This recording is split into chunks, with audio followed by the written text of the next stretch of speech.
All right, guys, back up on Vaughn's 62 Thunderbird. Doing some front work. Getting ready to put new shocks in. And brake lines. I got to do the rear brake lines still. We're putting fresh radius arms in. So this thing should be riding like a dream again. And stopping. It's going to be wonderful. I'll show you the other side real quick. And then I'll show you the new parts. You know, same thing here. Oh, we got some leaves. Nice. New shocks, new radius arm bushings, and a fresh brake line on this side. To get these shocks, it's pretty cool. It's got a bucket right here, and then goes up to the top, and there's another bucket up top. And I'll show you maybe guys in a few minutes here. And bolt it. Oops, let's see.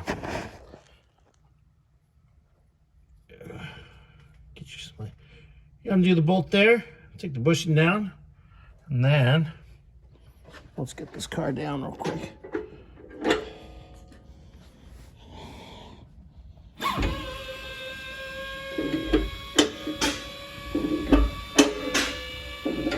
Cool part is I don't even have to go that far down with it. And then right there, stop that right there. Right there. Undo this here, set that there, undo this nut, 1, 2, 3, 4, 5, 6 bolts, take this off, and then you should be able to pull the shock straight up. Same thing with the other side there, easy peasy. And then I'll show you the fresh, got new shocks here, bushings on this end, bushings on that end. Same with the one down here. Got this is the rear brake line. These are the front ones. Get in there.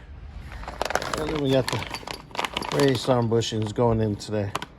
All right, guys. Well, I'll keep you guys updated on Vaughn's 62. All right, guys.